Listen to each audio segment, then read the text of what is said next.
Hey guys, it's Russell back, and on today's video, as part of our continuing series on bringing that Mercedes back from the dead, we're going to be talking about and replacing the fuses. Now, you've probably, if you own an old Mercedes diesel, you've probably seen one of these fuses. It's different than what most cars use.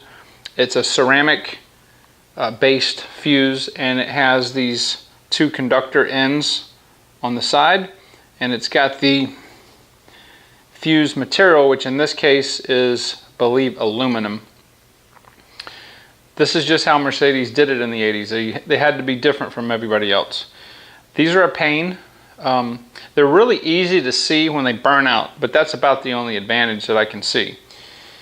You're probably familiar with the plastic blade type fuses, or maybe some of the older cars had glass fuses with the little wire inside. But they had to be different. The main problem with these fuses are that the aluminum ends, okay? When you have dissimilar metals that pass electricity, you can get corrosion. So you've got an aluminum up against the, I believe it's a copper alloy terminals, then you can get corrosion and you can have all kinds of electrical problems on old Mercedes. So what we're going to be doing is replacing these fuses with some that have a copper alloy element in them, and hopefully that will eliminate any problems down the road of any dissimilar metals. I do have a few electrical weirdnesses. Don't know if it's conductivity issue, because none of them's burned out, but we'll see after we replace them. Also, it's a good time if you want to get a like a small wire or brass brush and clean the terminals, the contacts where the fuse goes in as you're doing this. We'll look at that together and see if it's something that needs to be done on this car. So this is a pretty clean job. It's, you know what, enough talking. Let me just show you and let you watch what I'm going to be doing. Okay, so on the 123 body Mercedes 77 to 85, the fuse block is right here. So we're just going to undo these two nuts, or they're not really nuts, but connectors. And this throws people off so much. It's just, you're going to do like this. Make sure it's all the way out. And because there's not a lot of room, you're going to think this is just impossible to come out. Just make sure that nothing's in the way. And you're just going to rotate this and then just slide it out like that. So it's that motion right there. Now, on the back of this should have been a diagram of what each fuse goes to. It's not on this one, which is not good. But anyway,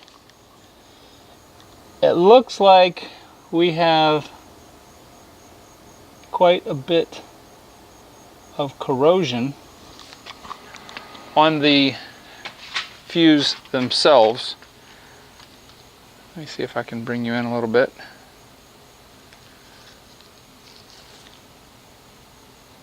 Okay, so you see some of those have a, especially that red one right there, has a kind of a fuzzy corroded aluminum look. There does look like there's a couple replacements here.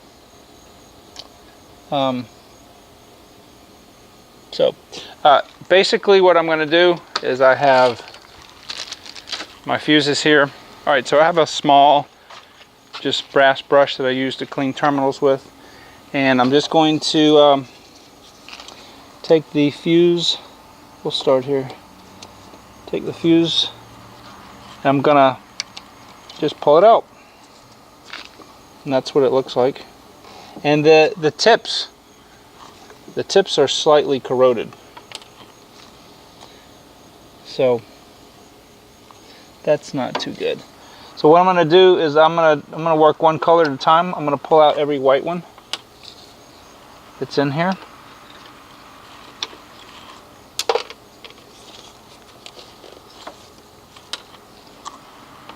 at least on the first row. And I'm looking at the contacts, and they don't really, the contacts really don't look that bad.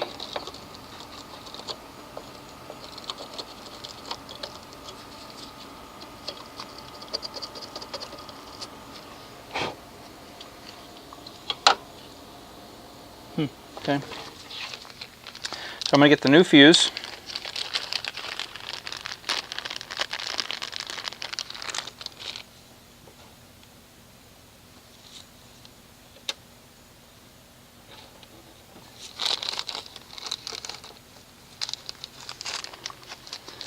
The white fuses should all be 8 amps, I believe. Let me just verify that.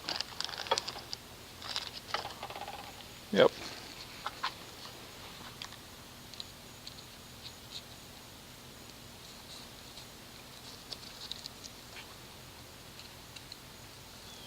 I'm just going to grab the fuse and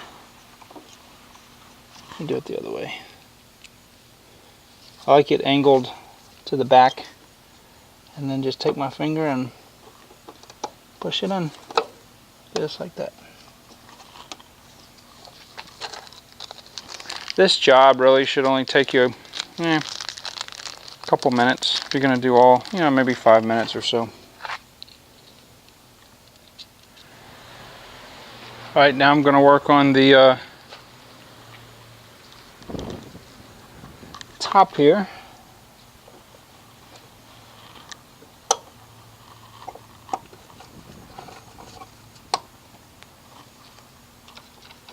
And when you install these, make sure that the strip is facing up so you can see it.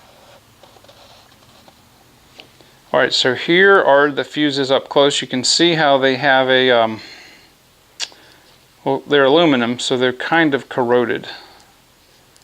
There is one in there that was an older copper one right here.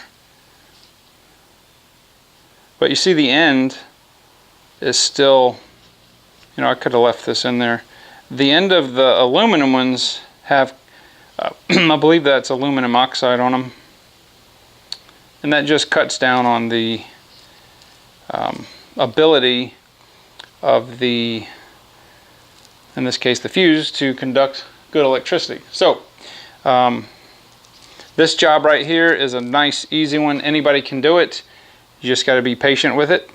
And hopefully, maybe there was an issue I'll see with these fuses. I don't think so. But anyway, I'm going to go ahead and end the video. I appreciate everybody's viewership. If you haven't subscribed, I would encourage you to do so. Hit that button at the right of the subscription button. It's a little bell. You'll be notified of content as soon as I upload. And I will see you guys on the next video.